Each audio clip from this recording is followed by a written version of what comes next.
Hello everybody. Let's go to Summit 1B. We are on unit. Let me find it. Unit, wait. Yeah, we are on page 104. There is a listening part, reading. We are going to listen. After listening, you can read it and send it. Reading. Read the article. Which details do you think are the most questionable or the least believable? The Roswell Incident. On June 25, 1947, pilot Kenneth Arnold was flying a plane in the northwest of the U.S. when he saw something strange. Objects that looked like plates or saucers flying across the sky like a small flock of birds. His story led to numerous other news stories in which people claimed to have seen similar unidentified flying objects, UFOs, or flying saucers. Shortly after, on July 8th, a secret military balloon crashed near Roswell, New Mexico in the southwest. However, the local newspaper reported that a flying saucer had crashed, and the news media from all over demanded more information. Because the balloon was a secret, the military made an official announcement that the object that had crashed was just an ordinary weather balloon. No one questioned that story for more than 30 years until 1978.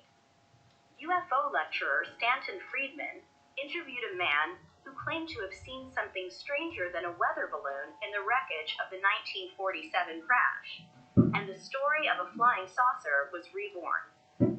Although versions of that story differ, most people who believe there was a military conspiracy to hide the truth agree on these basic details. A flying saucer crashed near Roswell in 1947. And because it didn't want anyone to know the truth, the military kept the incident top secret and continues to do so today. However, many details have been added to the story over the years. 11 additional crash sites have been identified. While some people claim that alien beings from other planets must have been captured alive and imprisoned by the military in a secret location, others believe that aliens might have died in the crash and were most likely being kept frozen for research. Roswell conspiracy fans meet at annual conferences to debate the various versions. The military eventually admitted that it had been a secret military balloon. However, Roswell experts claim to have interviewed hundreds of witnesses who say they saw evidence of a flying saucer, proving, therefore, that the conspiracy theory must be true. B.G. Gildenberg, who has examined such claims, believes that the Roswell conspiracy stories are a hoax, the world's most famous, most exhaustively investigated, and most thoroughly debunked UFO claim. Other skeptics of the conspiracy, who accept the military's version, point out that all the interviews occurred more than 30 years after the crash, and that many of the statements made in the interviews were highly questionable. For example, one witness's name was changed after it became clear that she didn't exist. Furthermore, witnesses often seemed to confuse details with military plane crashes that had occurred in the area at about the same time. All the same, a CNN Time poll in the US showed that a majority of the people who responded found the UFO story very believable. Conspiracy critic Cal Korff admits, "Let's not pull any punches here. The Roswell UFO myth has been very good business for UFO groups, publishers, Hollywood, the town of Roswell, and the media." Okay. So write A, B, or C to classify people or organization based on the point of view. For example, A means if a person or organization is a skeptic of the military version. For example, they are not sure about the perspective of Roswell conspiracy theory and foresee not enough information. For example, in Kenneth Arnold, after reading this text, do you think he is fishy about it or not? Stanton Friedman. What do you think? Is he expecting about the military version or Roswell theory, or actually there was not no information about it based on the information in the text? you should complete this part. For example, look at this CNN, all the same. CNN showed that the military of people who responded found UFO story very believable. So it means that they believed in it. And the conspiracy of Craft, you see Craft, admitted, let's not put any punches here. There are people are using it. The media, Hollywood publishers, and UFO groups are using it. So they do not believe in this part. You can complete this part based on information in the text and take a photo and send it. Based on the information from the article, infer answers. What did Spencer Freeman, first witness, probably tell him to saw in 1947? You see, in 1947, what did Spencer first witness? What did he see? You see, you can go here, and there was a flying plane in the northwest of US, and what happened? You can write it as the answer of this part. When B.T. Gilbreth says Roswell conspiracy is a hoax, it means that it's a very difficult situation actually. It's not clear with lots of difficulties, complicated.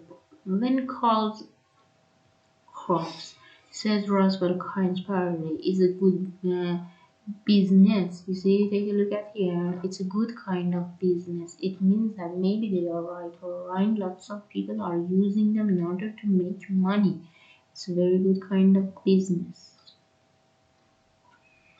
And when the military finally admitted years later that they hadn't told the truth about the weather balloon in 1947, how would you guess Roswell conspiracy fan responded?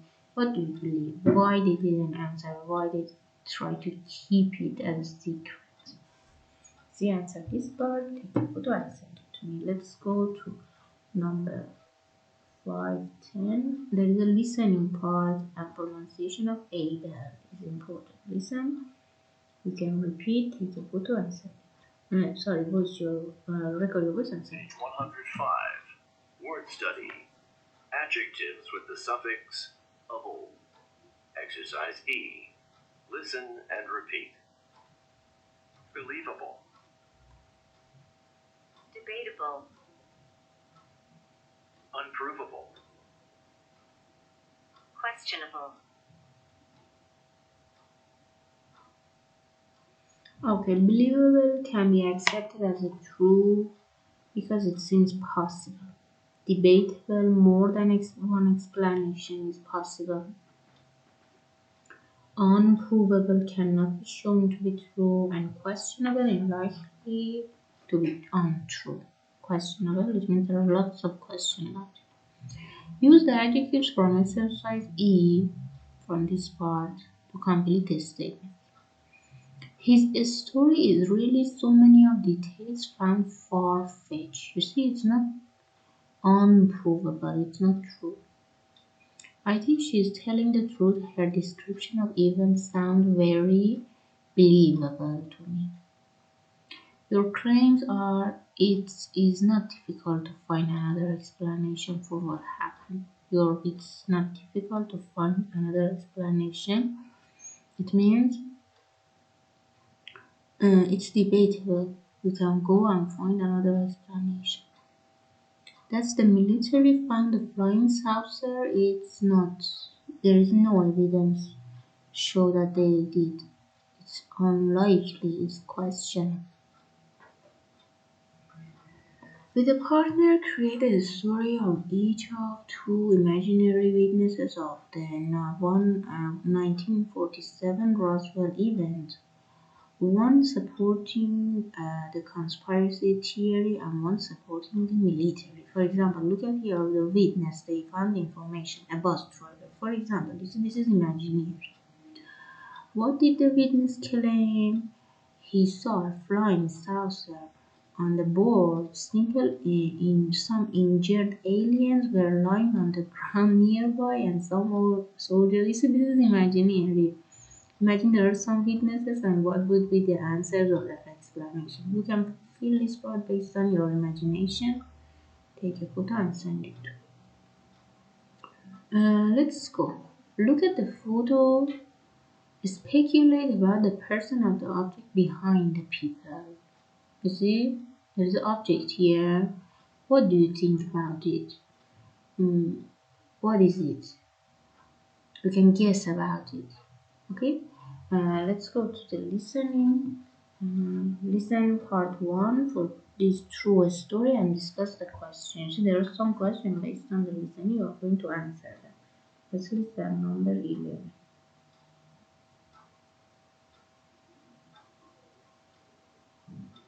Page 106. Listen for main ideas. Exercise B. Listen to part 1 of this true story and discuss the questions. Part 1. On October 15th, 2009, a shocking news story caught the media's attention worldwide. In the state of Colorado, in the western United States, a 6-year-old boy named Falcon Heen had somehow taken off in a hot air balloon and was drifting helplessly across the sky. The balloon, which was shaped like a silver-colored flying saucer, was reported to be traveling at an altitude of more than 2,000 meters, and the public was alarmed. Richard Heen, the boy's father, who had built the balloon, said he was handling it when he accidentally lost control and it floated off. When Heen and his wife realized that Falcon was missing, and when Falcon's brother said he had seen Falcon climb into the box that was attached to the balloon, they were very frightened and called for help. Police and TV news helicopters raced to catch up with the balloon while emergency vehicles followed on the ground. Non-stop TV news programs interviewed experts to discuss how to stop the balloon and save the boy. On the internet, bloggers and members of social networking sites referred to Falcon as Balloon Boy, and their posts were filled with speculation about what had happened. More people used Google to search for Balloon Boy that day than for any other topic. And the events were a source of discussion in schools, workplaces, and dinner tables. The balloon traveled for almost 100 kilometers toward the city of Denver, and the Denver airport was closed down. The balloon finally landed on the ground after having flown for about 2 hours. But when emergency vehicles got to the balloon, the boy wasn't there. The police searched all over, worried that he may have fallen out of the balloon during the flight. Someone had even reported seeing something fall from it while it was high in the air. News programs reported the events as they happened, and their viewers worried about the boy's fate. But later that afternoon, everyone was surprised to discover that the boy had been hiding in a cardboard box in a room above the garage at his home. He said that he had been hiding because his father was angry with him. Everyone was greatly relieved that the incident hadn't ended in tragedy, but instead had had a happy ending. Okay, listen to the draw conclusion. Listen to part 2 of the story and complete the statement based on the choices here. Okay, let's listen. Number 12. Page 106. Listen to draw conclusions. Exercise C. Listen to part 2 of the story. Complete the statements. Explain your choices. Part 2. After the good news, the family appeared on TV for interviews. On CNN, Falcon was asked why he had stayed in the garage that whole day. Falcon turned to his parents and responded, "You guys said that, we did this for the show." And on 2 other programs the next day, when interviewers asked his father about that statement, Falcon got nauseous and vomited on TV, clearly very nervous about the whole affair. News agencies began to be suspicious that perhaps the event had been a hoax after all, and the police and other local government authorities began to investigate. One thing authorities discovered was that the balloon could not have carried the weight of a child, so the claim that Falcon was in it could never have been true. More information was discovered about Falcon's father. He was a storm chaser, a UFO researcher, and thought of himself as a part time scientist. He had designed the balloon as an experimental model for an alternative type of transportation. He had a strong interest in mysteries and conspiracies. He was also a part time actor who regularly proposed ideas for new TV shows. For example, one in which he would explore wacky scientific mysteries. He even had an idea for a reality show featuring his own family. Later, Falcon's mother, Mayumi, finally admitted she had known that her son was hiding in their home, and that both parents had instructed their children not to tell the truth to the police or news media. Police finally determined that the event had actually been nothing more than a publicity stunt. Richard Heen thought it would help get his family on TV for that reality show. Early estimates placed the cost of the rescue attempt at about $2 million US. In the end, Falcon's parents agreed to repay $36,000. In addition, Richard Heen spent 90 days in prison, was required to do 100 hours of community service, and had to write a formal apology to the police. Mayumi Heen spent 20 days in prison. The Heens finally sold the balloon for $2,500 and donated that money to victims of the 2011 earthquake and tsunami in Japan. Many people noted that most TV reporters had presented the story as true right from the beginning, even though there were clear questions about whether or not the boy was even in the balloon. Some reported that Falcon had fallen out of the balloon without having confirmed that information either. Some critics also questioned the judgment of providing live TV coverage of the balloon when a 6-year-old child could have been seen falling to his death. In the end, many concluded that competition among news agencies to report this moving story caused many to focus on being first instead of getting the story right. Okay. Discuss these questions. Listen to part 2 again if necessary. For example, number 1. Do you think the authorities should have been less lenient or more lenient toward Falcon parents? Why or why not? You see, we have listened to this part 2 times. Actually, now you know the gist of the idea, what's going to happen over there. What is your idea? If you were in this situation, do you think the authorities should pay attention to it very much, be strict to it, or no? And why? And why do you think it's right or wrong? Do you agree that the media, it means TV, radio, probably made errors in judgment in the way that they reported the story? Do you think is it their fault to explain the story in this way? And why do you think? You can explain your opinion, write it on a piece of paper and send it to me. Do you think the media generally do a good job reporting the news? Provide the example. Provide example. For example, what was the good reporting that you heard and you like it and you think they have done something good about it, or a bad kind of reporting that made you to be fear from something, to be terrified or have terrible fear. This explanation of the listening is really important. You can do this listening over and over the answers in this part. Find the answers in this part and take a photo and send it to me. I guess that's enough for today because the explanation of the listening was too much for you. Completely do this part, actually this page. Take a photo and send it to me. Thank you very much. Have a nice time. Bye bye.